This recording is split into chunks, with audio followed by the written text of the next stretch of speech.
saya juga keuntungan saya biaya produksi itu 11.000. Jadi 11.000 berarti saya keuntungan juga 2.000 dalam satu kemasan ini. Keuntungan bersihnya. Itu keuntungannya berarti sudah keluar nih biaya tenaga kerja, sudah biaya bahan bakunya, semua sudah termasuk listriknya, sudah masuk semua. Terus yang kemudian sampai sejauh ini, apakah sudah ada misalnya sentuhan dari pemerintah daerah selain kalau BUMN kan iya, maksudnya ada sentuhan dari pemerintah? Oh, belum ada selama ini. Sejak saya mulai ini kan sejak 2020, 2022 sudah mulai ganti kemasan stand tempo, sampai 2025 ini belum ada. Baru masih anu sendiri.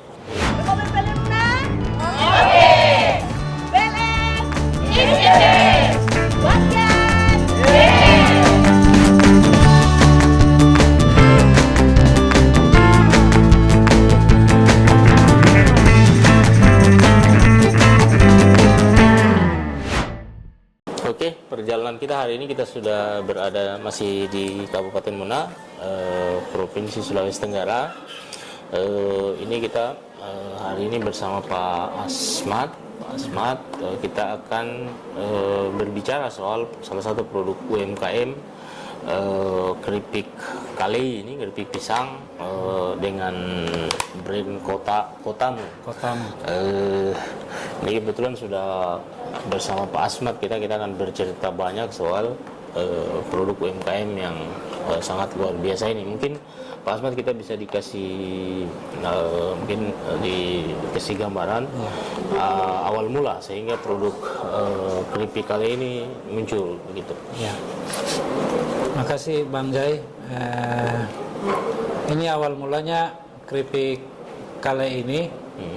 Ini bermula dari kelompok rencana pembukaan koperasi tani di Desa Raimuna, UPT Raimuna, Desa Raimuna, Kecamatan Maligano.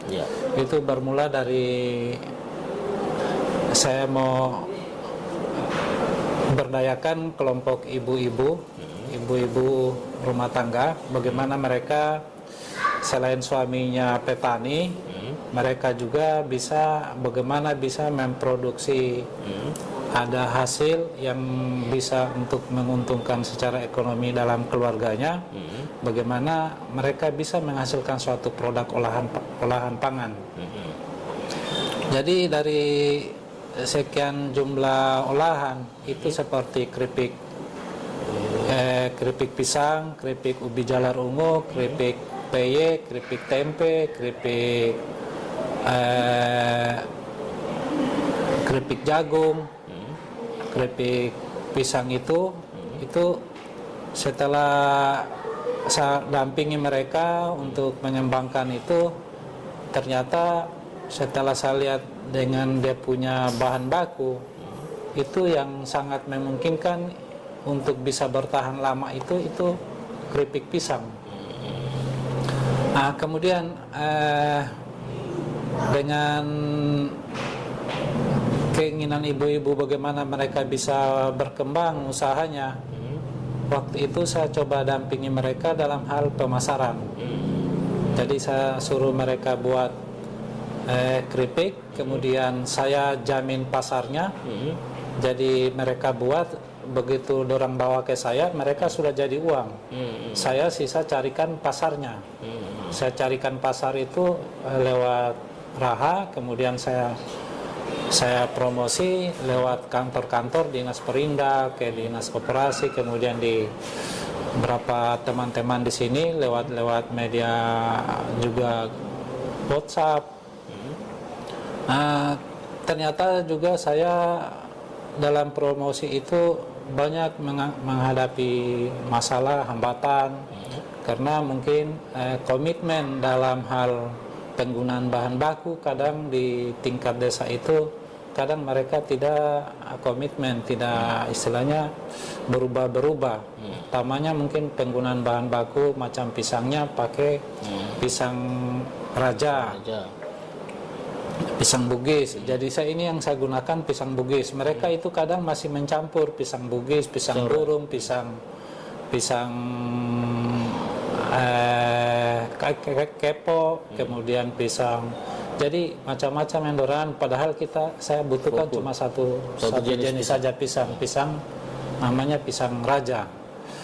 Hanya karena mereka tidak ini, kemudian dalam hal produk makanan ini kan kita harus punya izin PIRT-nya, izin halalnya, dan kemudian kita harus higienis makanannya, dia punya produk. Tapi mereka kadang saya dampingi, mereka mungkin karena keterbatasan juga tempat, karena mereka namanya juga hidup di desa ini serba keterbatasan. Karena waktu itu sempat dari Dinas Kesehatan meninjau lokasi, ternyata kita masih banyak kekurangan kita, termasuk dapur masaknya.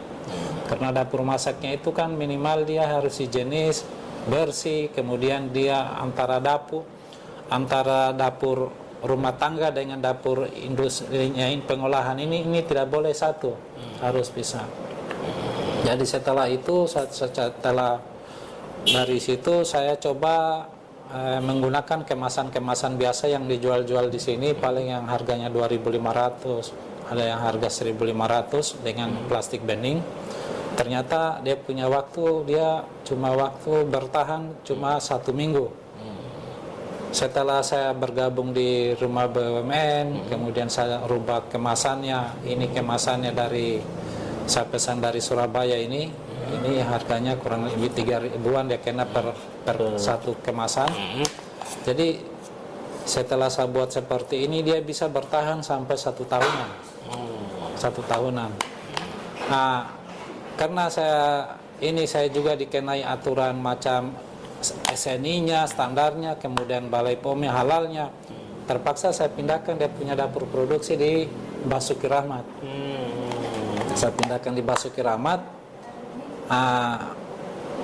Ibu-ibu tadi yang saya ajak itu, yang saya bina mereka tetap lanjut, tapi mereka dia punya pasaran hanya di sekitaran desa Maligano, di desa daratan sana. Tapi belum bisa kita menjual seperti untuk konsumsi penjualan di mal-mal. Macam di sini kan saya sudah menjual saya sudah titip di MGM, sudah titip di Rodomar, saya sudah titip. Jadi ini pesanannya sudah banyak di Makassar, kalau di Jakarta, di Kalimantan. Jadi pesan-pesan online Makassar, Kendari. Nah itu. Kalau sampai sejauh ini kan ada beberapa varian rasa.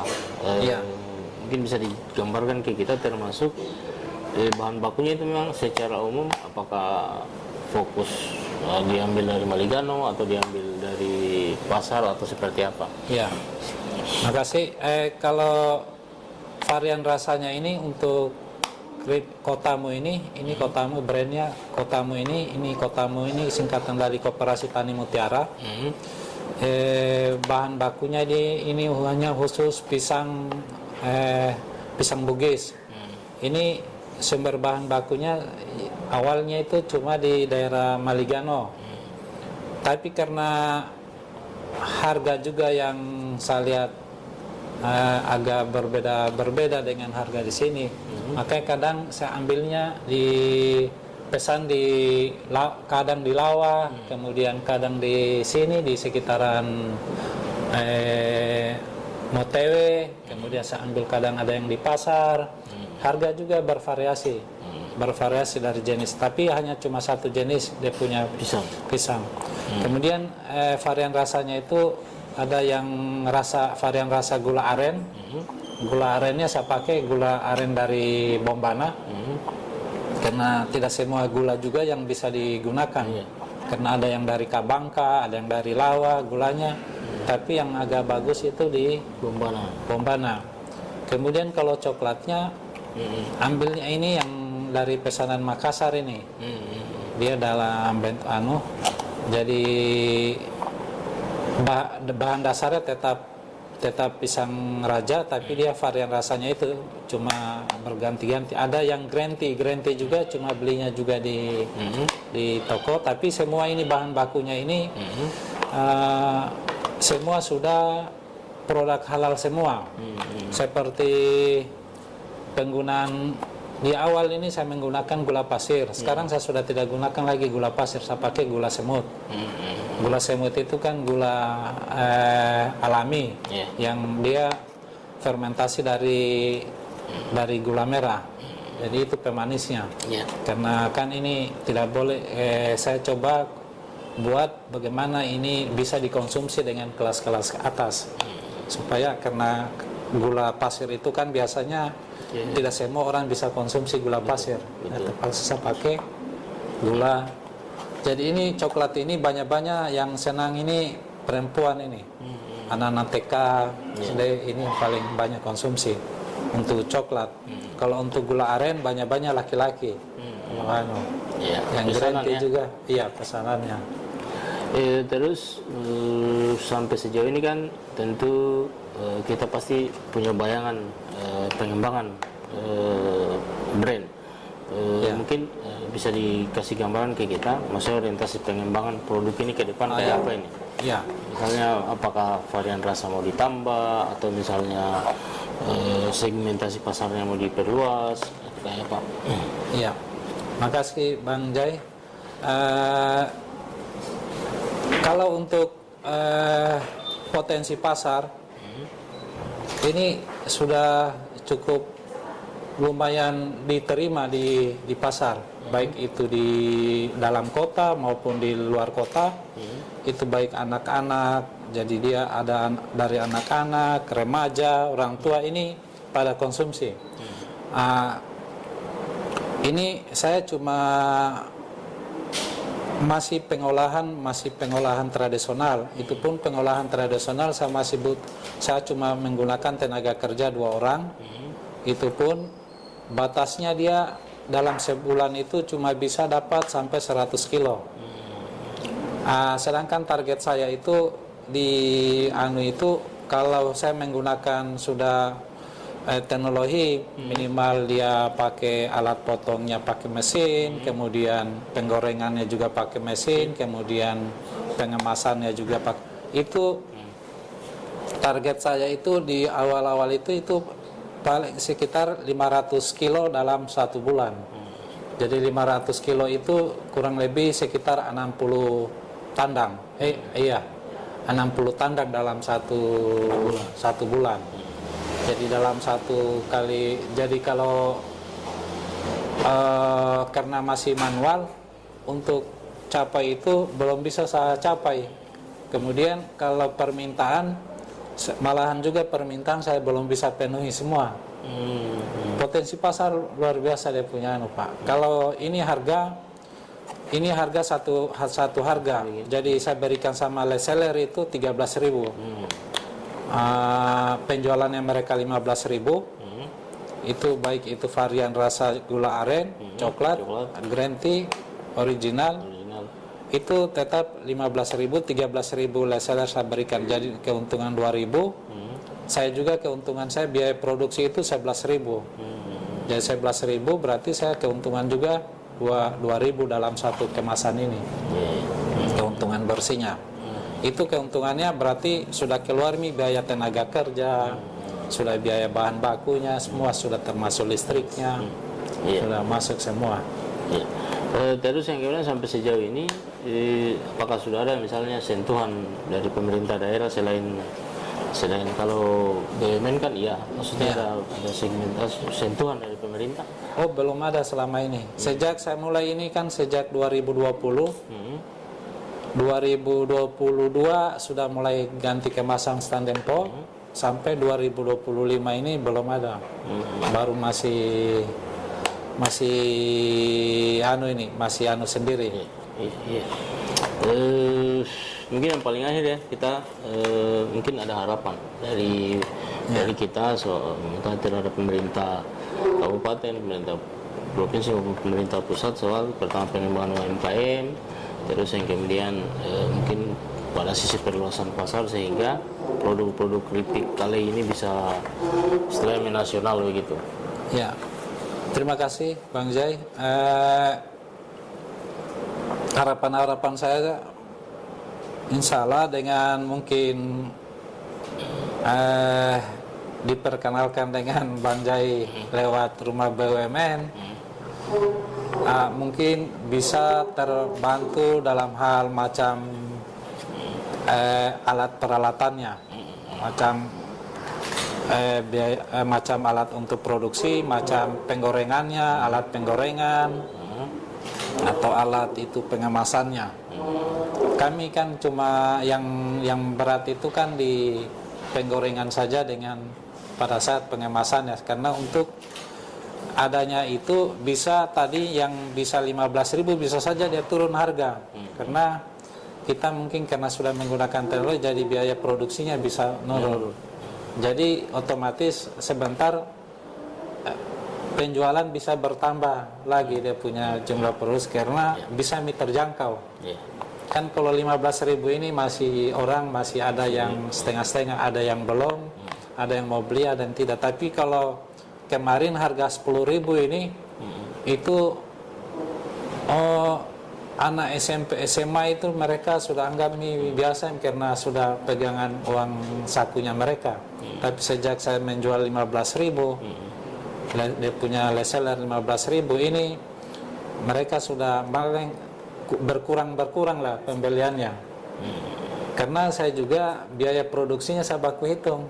Karena biaya produksi 11.000 saya tidak mungkin mau jual 10.000 karena reseller juga dia harus dapat untung. Betul. Nah itu. Jadi kalau dengan ada bantuan mungkin saya ada pengurangan penjualan bisa, tapi produksi meningkat. Ya. Iya. Mungkin demikian diskusi kita tentang produk keripik kalei. Ini adalah produk lokal yang ada di Kabupaten Muna. Kita berharap kita bisa coba. Ini varian rasanya banyak. Karena dengan kita mengkonsumsi produk-produk lokal seperti ini, kita berarti memiliki komitmen kuat untuk sama-sama mendorong tumbuhnya UMKM. Yang pertama, yang kedua, tentu akan berkontribusi pada tumbuhnya kesejahteraan masyarakat kita di desa, khususnya ini di Kabupaten Muna, Provinsi Sulawesi Tenggara. Oke.